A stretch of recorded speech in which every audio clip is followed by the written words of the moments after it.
Do you believe that you can create buttons? Do you believe that you can create castles?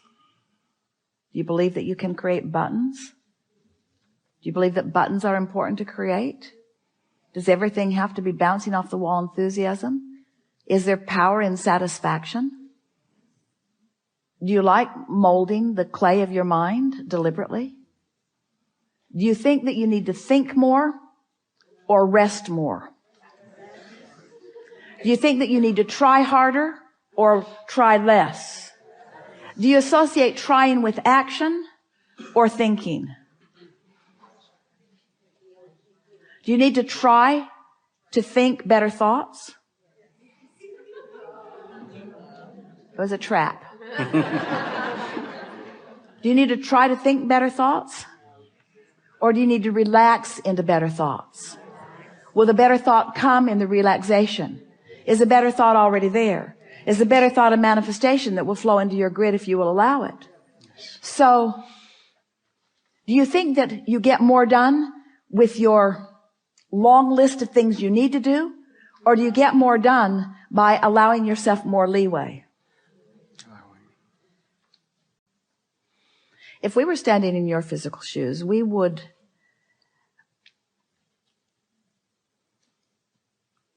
decide to be lazy. We're reaching for the perfect word. We would decide to be lazy for a little while. Because in your giving yourself permission to be lazy, you're giving yourself permission to allow your grid to fill in with everything that you've already chosen and put into your vortex. The word lazy has an unpleasant connotation, doesn't it? Because it's humans measuring themselves against other humans based upon a flawed premise. And the flawed premise is, the more you do, the more you're worth. And that is the most flawed of all flawed premises. I'd like to give you the premise that is at the basis of your universe. The better you feel, the more you allow. You could not be more deserving. You came as deserving beings into this time-space reality with powerful and clear intent. You've been mixing it up with others and defining what's important, not only to you personally, but important to you on behalf of others. You've included in your vortex the well-being of many others. In some cases, mass consciousness. In some cases, a community. In some cases, a family. But you've included in your vortex a desire for the well-being of far more than your personal self. But it is necessary for you to tend to the well-being of your personal self in order to be a productive advocate for the well-being for anyone else. In other words, you cannot give, or you cannot extend, or you cannot punctuate, or you cannot accentuate, you cannot assist anything that you are not already feeling. Which means, if you are wanting in an altruistic way to be of advantage to everyone you know, you first have got to find a way to be of advantage to yourself. Which means you want to carve out more time to be nicer to yourself. More private time. More time under the bridge. More time where others are not telling you what to do. More time when you are satisfying your own personal intention for things. If we were standing in your physical shoes and someone were to ask you to do something, we would stop in the middle of the request and we would evaluate it completely. And we would say to them, I sincerely desire to accomplish this request that you are offering. And it is my expectation that I will be able to do that since I am in this relationship with you and you are requesting it of me, employer or mate or parent or child or whoever it is.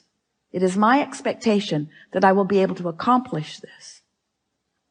I just have to insert one thing in the foreground of this request. I will accomplish it for you as long as I can first accomplish ease for myself in the process.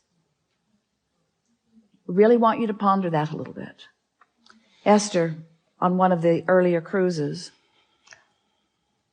made sure that everyone received an easy button from Staples. Everyone got one. And Esther found a box of them in the attic the other day, and she spread them all around her house because she wants to amplify the ease of things, not the hardness. She wants to no longer justify the well-being that flows to her by pointing out how hard she's working in relationship to others. She wants to emphasize the well-being that's flowing to her by remembering the vibrational alignment that she is achieving. If we were standing in your physical shoes, we would do these things every day and then anything else that you have time for. We would meditate for 15 minutes every day, which means we would quiet our mind with the simple intention of allowing our cork to float. We would go outside no matter what the weather, and we'd move around in it in appreciation of this planet. We would look up and around, and we would find things to acknowledge, and we would talk about them right out loud. Esther walks through her gardens and says to everything, "You are my favorite. You are my favorite. You are my favorite. You are my favorite. You are my favorite stone on the pathway. You are my favorite bird in the tree. You are my favorite flower in bloom. You are my favorite flower not in bloom. You are my favorite tree. You are my favorite bush. You are my favorite frog. You are my favorite frog. You kept me awake all night, but you are still my favorite frog." In other words, so first thing, meditate. Second thing, spend more time outside. Third thing, we would buy a notebook. We would call it My Book of Positive Aspects. And we would fill at least 3, 4, 5 is even better, pages of positive aspects. 5 different subjects, and write the positive aspects of it. Training your vibration into that upward place. And then there is one last thing that if we were standing in your physical shoes, we would do every single day.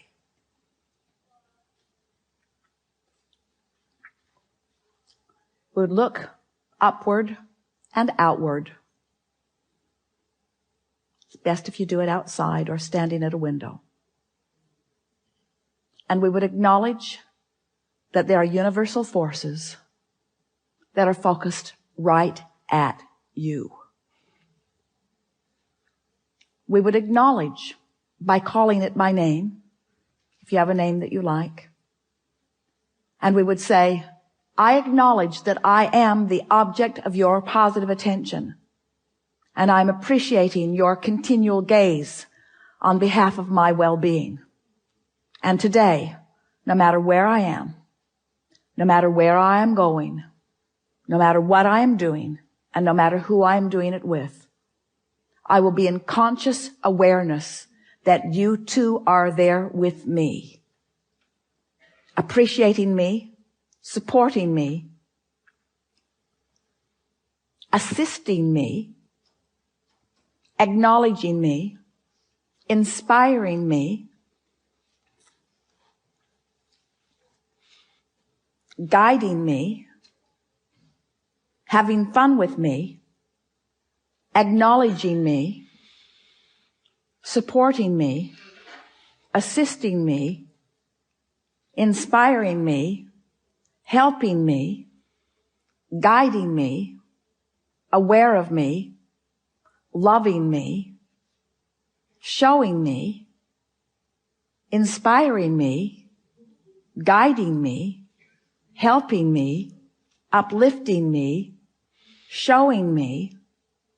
Get into an endless loop of that acknowledgement and watch what begins to happen in your life as soon as this day. Your vortex is filled to the brim with specific requests that you have put there and that you are deserving of the realization of. And it's time for those realizations to be flooding into your experience at a rate that will astonish those who surround you. It's time for you to remember what you've put there and to bring it forward active into your today experience.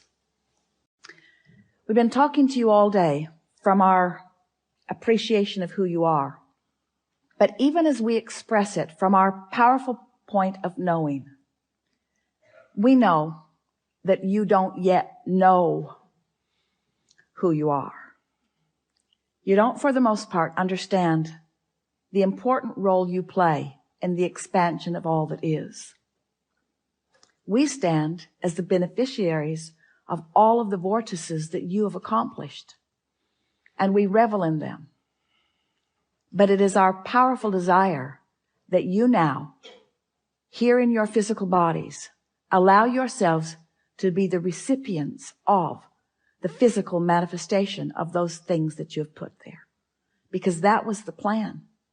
You didn't say, I'll go forth and fill up a vortex full of things that I care about and deny myself of the realization of them. You said, I'll go forth and I'll experience the fullness of that, you see. And so as we visit with you here today, it is our acknowledgement that in these hours that we've been together, because of the willingness of you to listen and play with us, and because of the willingness of those to ask the questions in the way that you have, it's our knowing that your vibration is shifted to a new place. And it is our expectation that your expectation has also shifted to a new place. Your life is forever changed, and we don't say that to everyone. We don't say it every seminar. We don't say it every time, but it is true today. Watch for the evidence of it. There is great love here for you. And as always, we remain in the vortex.